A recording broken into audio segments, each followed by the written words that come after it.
क्या इस रामनवमी से हर रोज होगा रामलला का सूर्य तिलक? वैज्ञानिकों ने इस बार बनाई कौन सी खास योजनाएं? आखिर क्या है भगवान श्री राम का सूर्य तिलक से संबंध? फिलहाल अयोध्या में रामलला के जन्मोत्सव को लेकर तैयारियां काफी ही जोरों शोरों पर चल रही हैं। जहां रामलला के जन्मोत्सव को लेकर रामनगरी में एक अलग ही उत्साह देखने को मिल रहा है, क्योंकि इस बार रामलला के जन्मदिन के मौके पर एक बार फिर रामलला का सूर्य तिलक किया जाएगा। हालांकि रामलला का सूर्य तिलक पिछले साल भी किया गया था, लेकिन इसी बीच अयोध्या से एक बड़ी खबर सामने आ रही है। दरअसल मंदिर ट्रस्ट का कहना है कि इस रामनवमी से हर दिन रामलला का सूर्य तिलक किया जाएगा और इस तरह ये परंपरा हमेशा के लिए स्थायी हो जाएगी। लेकिन आज इस वीडियो के जरिए हम आपको बताएंगे कि आखिर कैसे तीसरी मंजिल से गर्भगृह तक पहुंच सकती है सूर्य की किरणें। क्या है इसके पीछे की खास वजह? पिछले साल रामलला के मंदिर में विराजमान होने के बाद पहली बार साल 2024 में उनके जन्मदिन को काफी ही धूमधाम से मनाया गया था। वो पहली बार था जब रामनवमी पर रामलला का सूर्य तिलक किया गया था। लेकिन अब इस साल रामनवमी 6 अप्रैल 2025 को पड़ने वाली है, जिसे लेकर इस बार भी अयोध्या में रामलला के जन्मदिन को लेकर कोई कसर नहीं छोड़ी गई है। राम भक्तों को एक बार फिर से रामनवमी का बेसब्री से इंतजार है, जब सूर्यदेव रघुनंदन का अभिनंदन करेंगे। बता दें कि इस रामनवमी से अगले 20 साल तक हर दिन रामलला का सूर्य तिलक किया जाएगा, जो कि राम भक्तों के लिए काफी ही बड़ी खुशखबरी है।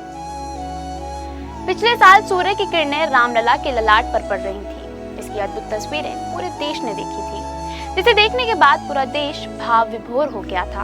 अयोध्या की धरती पर रामलला का सूर्य अभिषेक आस्था और विज्ञान के संयोग से पूरा हो पाया था, और अब फिर से एक बार आपको वैज्ञानिकों की मदद से ऐसा ही कुछ चमत्कार होते हुए देखने को मिलने वाला है। बता दें कि सूर्य अभिषेक के लिए ऑप्टोमैकेनिकल सिस्टम तैयार किया गया है। दोपहर 12 बजे से प्रक्रिया शुरू की जाएंगी। ये सटीक क्षण इसलिए चुना गया ताकि सूर्य की रोशनी सीधे भगवान के माथे पर पड़ सके, जो सूर्यदेव के आशीर्वाद का प्रतीक है। पूरी प्रक्रिया लगभग 5 मिनट तक चलेगी, जिसमें संरेखण का चरम क्षण लगभग 2 से 3 मिनट तक रहेगा।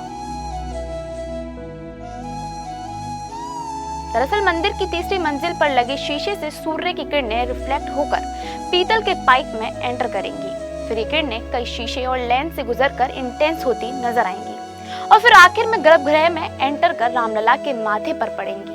बता दें कि इस पूरे सिस्टम में 90 डिग्री पर घूमने वाली रिफ्लेक्शन टेक्निक का इस्तेमाल किया गया है, जिससे कि सूर्य की किरणों की दिशा कंट्रोल में रह सके और सीधे रामलला के माथे पर ही पड़े। इसके अलावा आपको बता दें कि सूर्य तिलक का समय हर साल थोड़ा थोड़ा बढ़ता जाएगा। बता दें कि ये सर्कल 19 साल तक चलेगा और फिर 2025 जैसी स्थिति 2044 में फिर से दोहराई जाएगी। विज्ञान और अध्यात्म के इस अनूठे संगम ने सभी को चौंका दिया है। हालांकि इस तरह का सूर्य तिलक और भी कई मंदिरों में पहले किया जा चुका है, लेकिन राम मंदिर में इसे एक नई टेक्निक के साथ लागू किया जा रहा है। ये तंत्र न केवल भक्तों के लिए एक दिव्य अनुभव होगा, बल्कि भारतीय विज्ञान और परंपरा के अद्भुत मेल का एक जीता जागता प्रमाण भी बनेगा।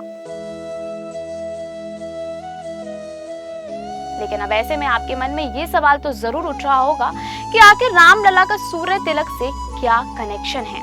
तो आपको बता दें कि सूर्य तिलक समारोह भगवान राम की दिव्य वंशावली का जश्न मनाता है, जो सूर्यवंशी वंश के वंशज हैं। इसके बारे में माना जाता है कि इसकी उत्पत्ति सूर्य देवता से हुई है। ये अनुष्ठान न केवल तिलक के रूप में सूर्य की एनर्जी के फिजिकल एम्बॉडीमेंट की रिस्पेक्ट करता है, बल्कि सूर्य के गुणों जैसे कि चमक, शक्ति और मार्गदर्शन के राम के अवतार को भी याद दिलाता है। अयोध्या को अपनी राजधानी बनाने वाले सूर्यवंशी सूर्य को अपने पूर्वज के रूप में पूजते थे, जो संप्रभुता और परोपकार का प्रतीक था। इस तरह रामलला के माथे पर सूर्य तिलक एक शक्तिशाली प्रतीक है, जो राम की विरासत के सार और धर्म के मार्गदर्शक प्रकाश के रूप में उनकी भूमिका को दर्शाता है, जो मानवता के लिए धार्मिकता के मार्ग को रोशन करता है।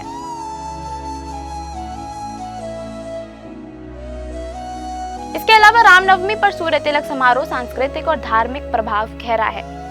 ये एक ऐसा समय होता है जो भक्तों को श्रद्धा और भक्ति के साझा अनुभव में एकजुट करता है। यह अनुष्ठान अंधकार पर प्रकाश, अज्ञान पर ज्ञान और बुराई पर अच्छाई की विजय का प्रतीक है। ये भगवान राम के उन मूल्यों को दर्शाता है जो धार्मिकता, साहस और करुणा के प्रतीक हैं। ऐसा माना जाता है कि जैसे ही सूर्य की किरणें मूर्ति को छूती हैं, वो भक्तों की आत्माओं को भी छू लेती हैं, उनमें राम के गुण भर देती हैं। इस प्रकार सूर्य तिलक आशा की किरण बन जाती है और रोजमर्रा की जिंदगी में डिवाइन प्रेजेंस की याद दिलाती है, जिसके कारण अयोध्या में राम जन्मोत्सव अब केवल धार्मिक ही नहीं बल्कि वैज्ञानिक तौर पर भी काफी ही ऐतिहासिक बन चुका है।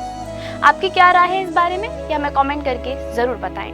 अगर आपको हमारा ये वीडियो पसंद आया हो तो इसे लाइक करें, शेयर करें और हाँ, बेल आइकन प्रेस करना बिल्कुल भी ना भूलें।